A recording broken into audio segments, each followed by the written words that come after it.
In the near future, control of all prisons is handed over to private corporations. These companies are driven by profit and have no regard for human life, even putting prisoners in deadly situations for entertainment.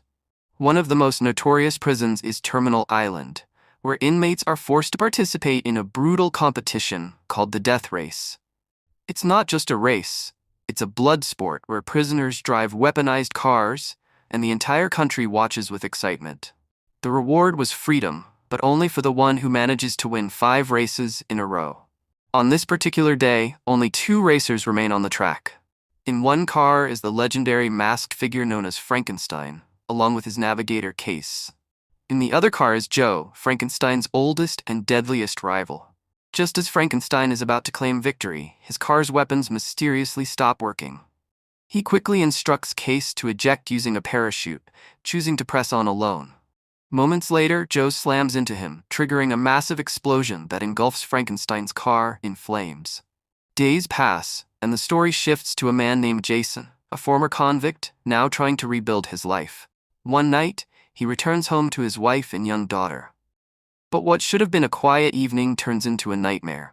A masked intruder enters the house, murders Jason's wife, and then knocks Jason unconscious. Before leaving, the killer places the weapon in Jason's hand, making it look like he committed the murder and acted a finger gun at him. When Jason wakes up, he's immediately arrested by the police. 6 months later, Jason arrives at Terminal Island Prison. He's summoned by the cold and calculating warden Hennessy, who knows about his driving skills. She makes him a chilling offer: take on the identity of Frankenstein. Unbeknownst to the public, the real Frankenstein died in the last race. But because he always wore a mask, the organizers covered it up to protect their profits and viewership. Frankenstein is a massive fan favorite and a major ratings draw. If people find out he's dead, the entire operation could collapse. Jason is told he only needs to win 1 more race. Frankenstein had already won 4, and Brigvita. If Jason races as him and wins, he'll earn his freedom. At first, Jason refuses. He doesn't want to risk his life again. But then Hennessy delivers a cruel reality. If he doesn't race, he'll remain locked away, and his daughter will grow up without either of her parents. With no other option, Jason agrees to become the new Frankenstein. He's introduced to Frankenstein's pit crew, led by a man known as Coach, who, along with his team, is the only one aware of Jason's true identity. They show him the deadly vehicle he'll be driving, a heavily armored, high-tech racing machine equipped with an arsenal of weapons. However, the weapons can only be activated on race day. Escape is impossible. The prison is built on a remote island, accessible only by a single narrow bridge. If anyone attempts to flee, armed guards and helicopters will hunt them down immediately. Coach then explains the structure of the race. It has 3 intense stages. In the first 2, the objective is to eliminate as many opponents as possible. In the final stage, the winner is simply the first to cross the finish line. Every racer is paired with a navigator, and for Jason, it's none other than Case, the same woman who once raced with the original Frankenstein. After this, we're introduced to Joe and the rest of the racers competing in the death race. Joe confidently steps forward and declares that this entire race is really just between him and Frank. The rest are just obstacles. At that moment, Jason, now disguised as Frankenstein, notices something chilling. A few prisoners nearby are holding a small device, a GPS tracker. It's the same device he saw in the hands of the man who murdered his wife. Suddenly, it all clicks. He realizes he's been dragged into this race as part of a bigger conspiracy.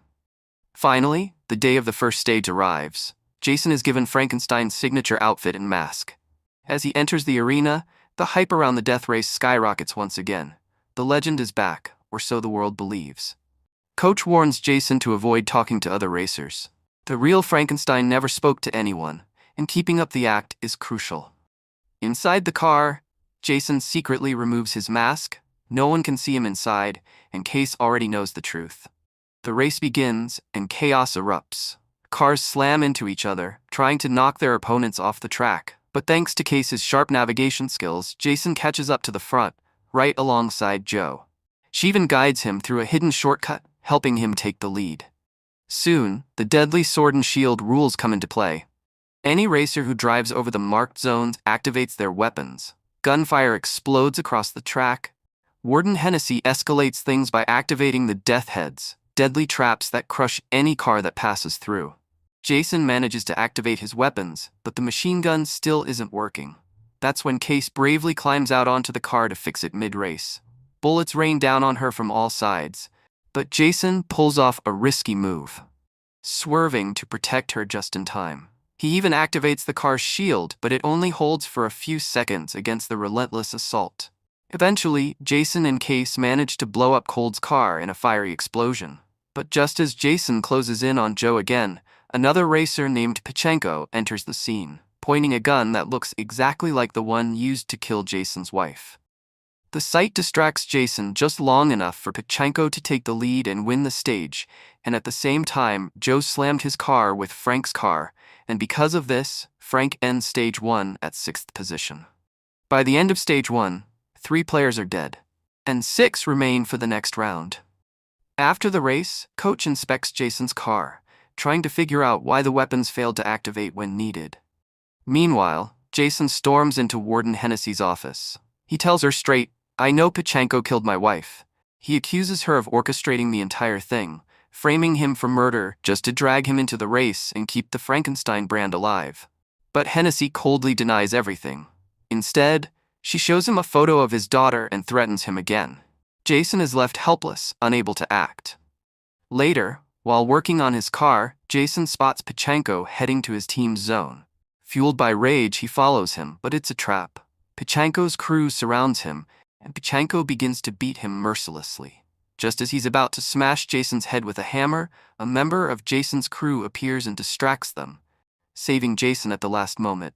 Taking advantage of the chaos, Jason fought back fiercely. Fueled by rage, he attacked Pachenko's men, breaking bones left and right. He finally cornered Pachenko and beat him down.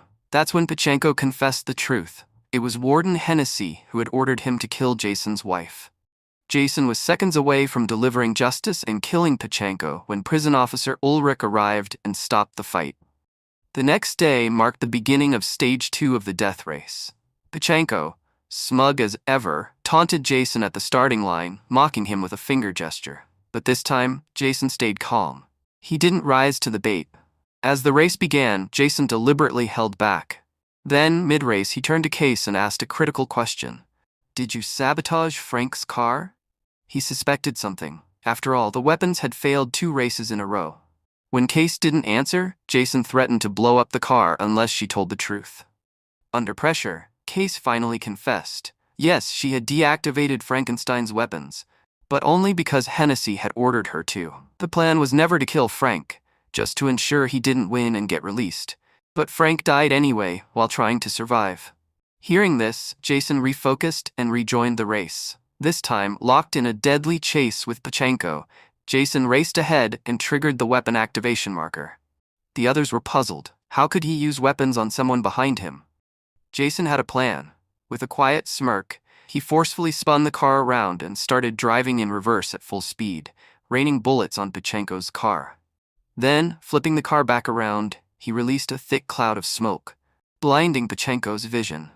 The distraction worked. Pachenko crashed violently. Jason stepped out of his car, walked over, and without hesitation, snapped Pachenko's neck, finally avenging his wife's murder. Now only Jason and Joe remained in the race. But before they could settle the score, Hennessy unleashed her deadliest weapon yet, a monstrous armored vehicle called Weapon 1, something she'd been secretly preparing for months. As soon as it entered the track, Weapon 1 destroyed 2 racers in a single massive explosion. It kept moving, obliterating another car within seconds. Its next targets were clear: Jason and Joe. Realizing they couldn't survive alone, Jason contacted Joe over the radio and suggested they team up. Joe agreed. Together, they launched a coordinated attack, both cars hammering Weapon 1 from both sides. As the unstoppable truck approached the death head trap, Jason and Joe lured it in, then drove straight over the trap themselves. 2 vehicles from Frank's car and 2 from Joe's car enabled that death trap. The heavy truck couldn't escape in time and was crushed and destroyed instantly. With that, Stage 2 came to a dramatic end. While Jason was preparing for the final race, Warden Hennessy and Officer Ulrich secretly decided he had to be eliminated. They knew no prisoner had ever been allowed to win 5 consecutive races, and they weren't about to let Jason become the first. Ulrich planted a hidden bomb inside Jason's car, ready to detonate at the push of a button. But Jason had sensed this all along. He asked his crew to fill the reserve tank of his car with oil, not for racing, but as part of a risky escape plan. Just before the race, Hennessy handed Jason his release papers and tried to manipulate him by suggesting he continue as Frankenstein, even if he won. Jason said nothing. He simply took the papers and walked away. Moments before the race, Case told Jason the truth. Hennessy had ordered her not to let him win. Jason, undeterred, stayed focused on his plan. As the race began, only Joe's weapons were activated, and he began launching attacks on Jason. Missiles flew, explosions lit up the track, but Jason narrowly dodged them, leading the rockets straight into a section of the prison wall. The blasts tore it open.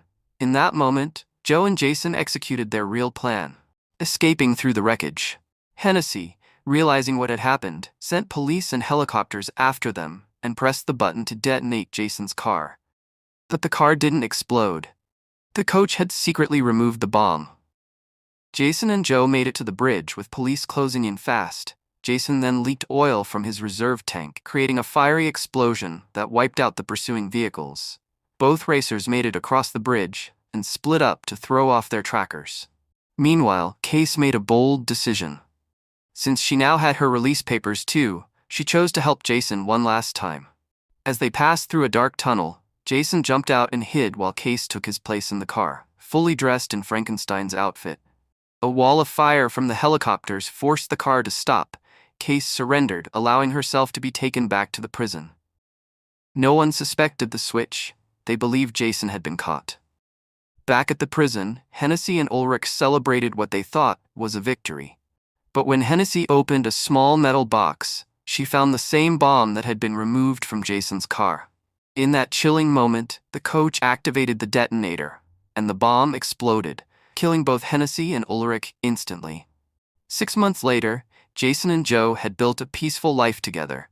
Running a small car repair shop, Jason was finally reunited with his daughter, free at last. One day, Case pulled up in a brand new car to visit them. She had been released too, and now, the 3 of them could finally start over. If you enjoyed this story, don't forget to like, comment, and subscribe for more awesome recaps like this. Hit the bell icon so you never miss an upload. Thanks for watching. See you in the next one.